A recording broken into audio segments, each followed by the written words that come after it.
總是在大熒幕上願意去冒險，讓大家看到世界的更多面，人性的更多面。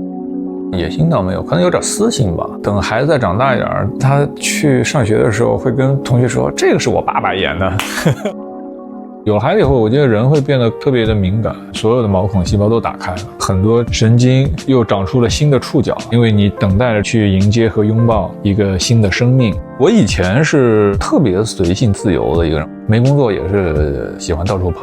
我知道現在什麼對我來說是最重要的，我本來不太去爭取的一些東西，比方現在就時間我特別爭取，我得把剩下的時間留給孩子啊。現場不收禮物啊，謝謝你。對，我想收哎，想收，這個我女兒會喜歡。沒有工作，那就是早上很早就起來了，他會叫我起床，然後就是聽從指揮，叫爸爸幹啥，爸爸就去幹啥，就像遇到了一個新的導演一樣，他會告訴你你怎麼樣去做一個爸爸。用力擊換你手上的櫻桃，你一個換兩不虧。三滴血這部電影主要講的是一個失去孩子的父親，他用一種以惡制惡的方式去尋找自己的孩子。我如果是做了父親以後，我接到這個劇本，我一定會猶豫的。我不知道自己有沒有勇氣去嘗試。你打算把我賣去哪？想拿我換你兒子，先把我孩子找回來。馴鹿他並不是一個簡單的可以貼上黑白標籤的這麼一個人，他一直在和環境和命運掙扎，他的自私，他的脆弱，也在和他的良知，他的勇氣在掙扎。我在看到劇本的第一刻，我就有一種想去塑造的衝動。我在他的身上看到了一個更立體的人。在大熒幕上，我在角色的選擇、題材的選擇上就有一些小眾吧，也不能說轉型吧，就我始終記着林依晨說的那句話吧，說表演是探索人性的一個過程。就立波。在接南方車站聚會之前，我有好長一段時間都沒有出來工作，處在一個人生比較迷茫的時期。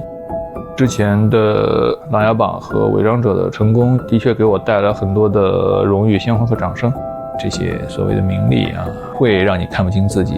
就像一個人站在舞台上的時候，你的周圍全都是閃光燈，你永遠都是感覺就是白晝，但其實一片白晝和一片黑暗是一樣的。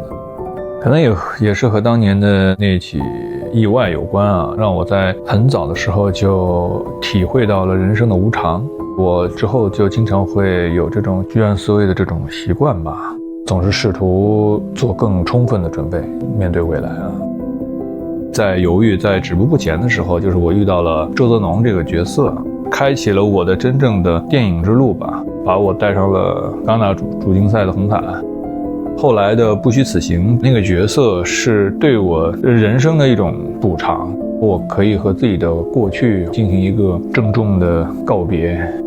我最幸運的就是我在不同的人生階段可以遇到適合自己的角色，隨着年齡增長，角色的維度、深度也開始發生了變化。